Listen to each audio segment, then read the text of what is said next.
Esa vez me gustaría hablar de un tema que considero muy importante, que es el tema de cómo es que la innovación y principalmente la libertad para poder innovar puede realmente resolver muchos de los problemas de los que padece la humanidad, como ya lo ha hecho en el pasado.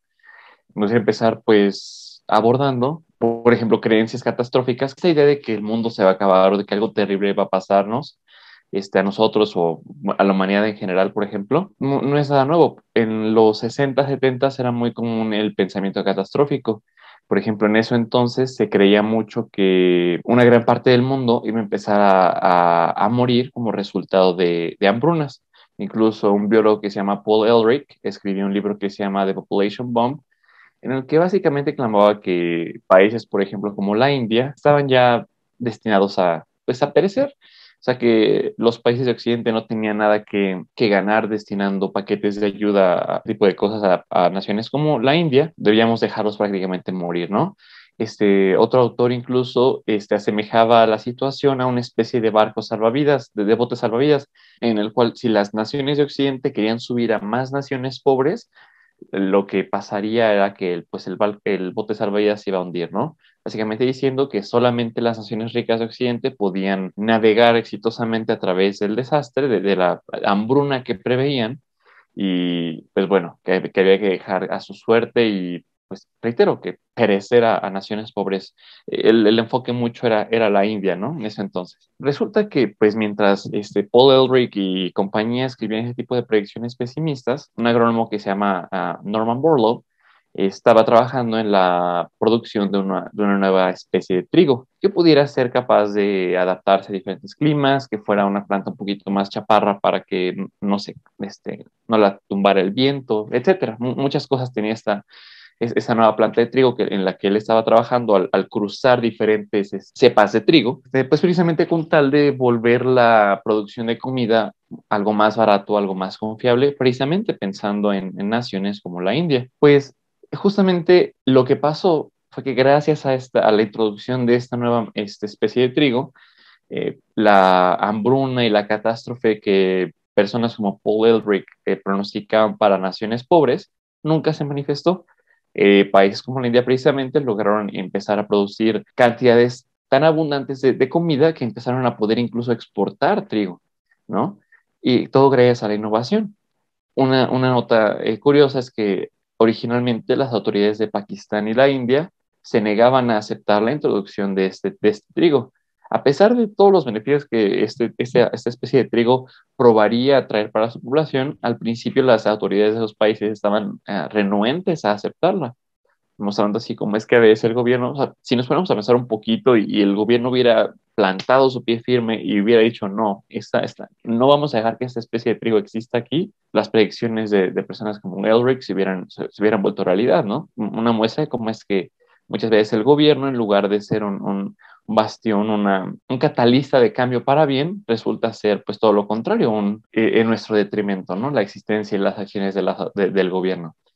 Ahora, sobre este tema, sobre este proceso, de cómo es que Norman Borlaug inventó bueno, logró producir esta nueva especie de trigo, me encontré con esa historia en el libro de How Innovation Works de Matt Ridley. El subtítulo de este libro es bastante revelador, pues dice, en Why Flourishes in Freedom, o sea, cómo es que la innovación funciona y por qué es que la innovación tiende a darse en libertad, o sea, cuando hay libertad para innovar.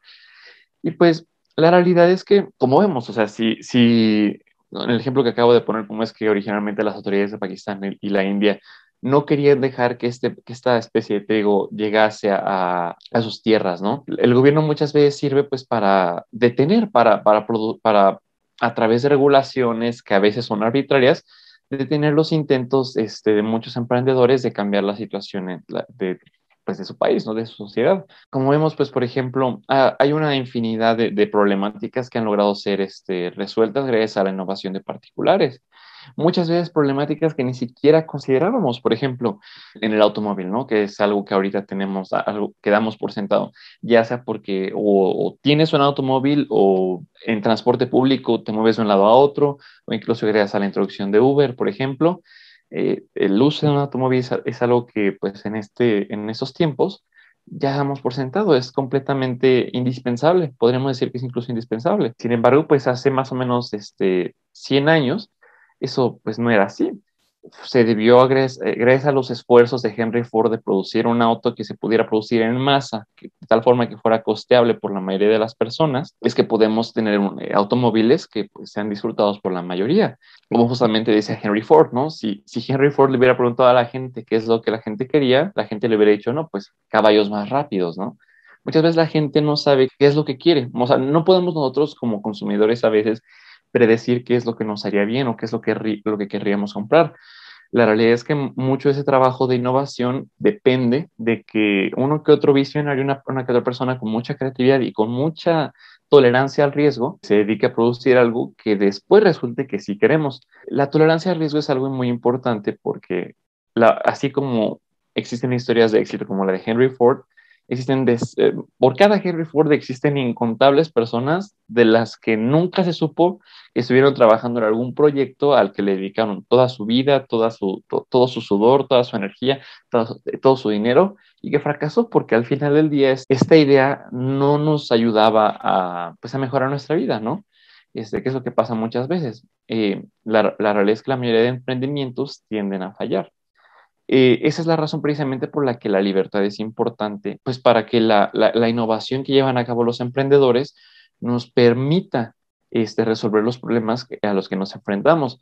Yo no dudo, por ejemplo, que la innovación, que precisamente van a ser los esfuerzos emprendedores los que nos van a librar de pues, la catástrofe que pudiera producirse como resultado del cambio climático, por ejemplo, contaminación en los océanos, por ejemplo cualquier tipo de crisis que tú voltees a ver, muy probablemente te va a ser resuelta por emprendedores porque el gobierno simplemente es demasiado burocrático, demasiado lento, demasiado sujeto a regulaciones, demasiado sujeto a intereses de la mayoría. Y reitero, la mayoría, nosotros no siempre sabemos qué es lo que nos va a beneficiar. Entonces, como el político depende del favor, de que la gente lo vea bien, de que la gente diga, ok, esta persona sí está haciendo algo que yo creo pertinente, voy a votar por este partido otra vez, o en los países en los que hay reelección, o para los pueblos para los cuales hay reelección, voy a volver a elegir a este político para que me represente. Esto vuelve, pues, los esfuerzos que la clase política puede llevar a cabo para resolver crisis, algo, reitero, muy lento, muy poco confiable. A los políticos, por ejemplo, no les gusta tomar riesgos. Los políticos no son conocidos por tomar riesgos, precisamente. Entonces, lo que debemos procurar como sociedad es, primero que nada, dejar de ver al gobierno como aquella entidad que va a resolver nuestros problemas. La realidad es que la mayoría de los casos o muchos de nuestros problemas emanan precisamente de regulaciones gubernamentales, de las acciones del gobierno. Por ejemplo, ahorita una crisis que está muy en boga es el tema de Afganistán, que de muchas formas es el resultado del cochinero que han hecho los gobiernos en Medio Oriente cuando la Unión Soviética quería imponer un Estado soviético en Afganistán y la CIA se dedicó a proveer de armamento a los mujahidines para que los pudieran combatir efectivamente, la invasión después del ataque a las Torres Gemelas, la terrible forma en la que se sacó al ejército norteamericano de ahí, etcétera. Muchas veces las crisis de las que nos enteramos y que decimos, wow, qué terrible, son resultado de terribles acciones llevadas por el gobierno porque también el gobierno, otra cosa que tienen los políticos es que cuando fracasan, cuando hacen algo mal, ellos no pagan realmente el precio. Tal vez no los vuelvas a elegir, pero realmente, o sea, en el gran esquema de las cosas, perder una reelección no se compara con los costos que, por ejemplo, los contribuyentes tenemos que afrontar cuando algún político hace una estupidez. Y es otra razón por la que debemos de dejar de ver al gobierno como aquella entidad que va a resolver nuestros males. Solamente a través de la acción de emprendedores, esta clase de emprendedores que se les llama emprendedores sociales, quienes pues bueno, buscan resolver algún problema y dedican sus esfuerzos precisamente a resolver el problema social más que a buscar de ganar dinero. Y tienes muchos ejemplos, por ejemplo, existen microfinancieras que se dedican a prestar dinero a personas a quienes los bancos ven como demasiado riesgosas, por ejemplo. Algunos esfuerzos que se han empezado a llevar a cabo para limpiar el plástico de los océanos son llevados a cabo precisamente por particulares, con recursos de particulares, donaciones, etcétera. Ahorita, por ejemplo, algo que se ha puesto de moda de un tiempo para acá es el cubrir gastos catastróficos a través de aplicaciones como GoFundMe, en donde o sea, seguramente algunos de ustedes ha visto ese tipo de campañas donde alguien, pues tiene, no sé, por ejemplo, a un familiar muy enfermo y no puede hacer frente a los gastos hospitalarios, por ejemplo, porque es tal vez una cirugía de alta especialidad que requiere, que no la cubre su seguro, por ejemplo, y necesita una cantidad fuerte de dinero, ¿no? Entonces suben su campaña GoFundMe y pues un montón de personas interesadas donan de poco en poco, ¿no? 5, 10 dólares, y poco a poco, pues esta persona llega a conseguir los que tal vez 5, 10 mil dólares que necesita para pues poder operarse o operar a su familiar o lo que sea.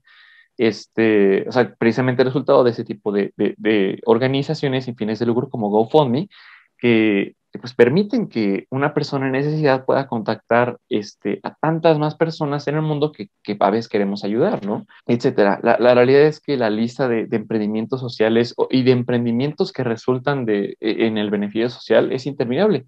De hecho, prácticamente por necesidad, cualquier emprendimiento que se vuelva exitoso, sea con o sin fines de lucro, nos está haciendo la vida más fácil, porque nosotros no compraríamos algo que nos haga la vida más difícil.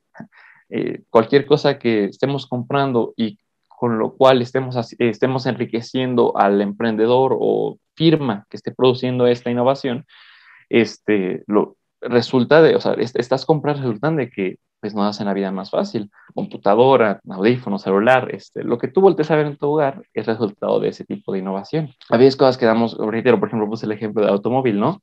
Pero muchas veces, por ejemplo, si nos ponemos a pensar en qué tanta ayuda nos ha dado, por ejemplo, el hecho de que por ejemplo, la competencia de particulares, ¿no? Hoy día nosotros podemos ocupar hojas de cálculo, editar documentos, de texto, por ejemplo, sin necesidad incluso de pagar una licencia de Microsoft Office.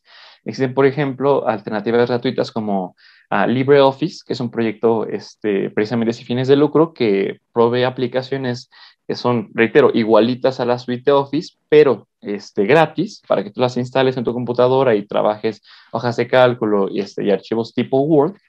Y también tienes la opción de, por ejemplo, ocupar los documentos de Google, donde Google ahora te ofrece la opción de usar Spreadsheet, que son las hojas de cálculo, y Docs, que son los documentos tipo Word, gratis, completamente gratis. Te ahorras así, pues, los 1,700 pesos que cuesta, por ejemplo, una licencia de Microsoft Office por año. Cosas, por ejemplo, como una lavadora, ¿no? O sea, uno, por ejemplo, puede, o sea, si pensamos antes de la introducción de la lavadora, ¿cuánto tiempo le tomaba a las personas que se dedicaban a hacer este tipo de actividades como lavar la ropa? Pues el lavarla, exprimirla, atenderla, etcétera. Ahora es algo que puedes echar a andar la lavadora, puedes ponerte a hacer tu trabajo, tu tarea, puedes pasar tiempo con tu familia, etcétera. O sea, y son tu refrigerador, por ejemplo, ¿no? Que te permite tener ahí alimentos que en ausencia del refrigerador se descompondrían de inmediato. Entonces, es innumerable la cantidad de innovaciones que se han llevado a cabo, precisamente gracias a la poca libertad que todavía le queda a las personas de tomar riesgos y de inventar cosas nuevas. Y pues esa libertad es importante de preservar. Tocando pues ya el punto importante es, lo que debemos dejar de procurar es que el gobierno, debemos dejar de pedir al gobierno que regule demasiado los mercados. Debemos buscar que el gobierno intervenga lo menos posible con tal de que más personas quieran tomar riesgos para innovar, para que así estas innovaciones, estas invenciones, estas expresiones de la creatividad humana, pues puedan tener una oportunidad de que las probemos y veamos si en efecto nos benefician. Es la única forma en la que vamos realmente, reitero, a resolver muchas de las problemáticas que nos afectan y pues vamos a mejorar nuestras vidas, porque reitero, aunque a veces no vemos algo como necesariamente un problema, llega un emprendedor, inventa algo y nos quita una carga de encima con su invención. Y pues bueno, esa es la forma en la que el mundo se ha vuelto tal que pues uno puede estar grabando este video a través de internet y todo queda de volada, ¿no? Entonces pues debemos tener eso presente si queremos seguir en esa tendencia hacia arriba en la que, bueno, o sea, si queremos que la calidad humana, la calidad de vida humana siga, siga habiendo una tendencia a la alza.